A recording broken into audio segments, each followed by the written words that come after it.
Akhirnya, bukti dugaan KDRT ditunjukkan. Hotman Paris sebut pihak-pihak yang anggap settingan kejam.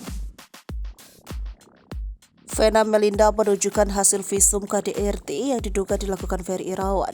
Hotman Paris selaku kuasa hukum Vena menilai pihak-pihak yang menyebut itu kebohongan kejam. Vena Melinda menunjukkan hasil visumnya terlihat dalam tayangan pada Jumat 27 Januari 2023. Tak sendiri, ibu tiga anak tersebut didampingi Hotman Paris. Vena memperlihatkan hasil visum pada bagian rusuknya yang mengalami retak. Bukan itu saja, ditunjukkan pula hasil visum pada bagian hidungnya. Selain hasil visum, ditunjukkan pula surat keterangan dari dokter. Hotman menerangkan bukti dugaan KDRT secara medis telah dikantonginya.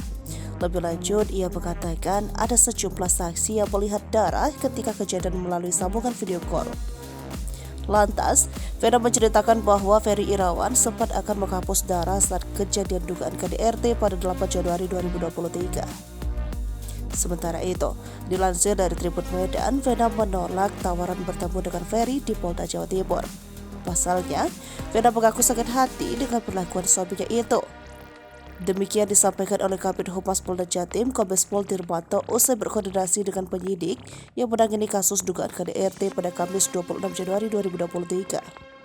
Adapun Hotman Paris menegaskan bahwa sang klien tak akan melaporkan mediasi lagi dengan terlapor.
Hai pemirsa Sri Popo TV, jangan lupa komen, like, dan subscribe, serta tonton terus berita-berita terupdate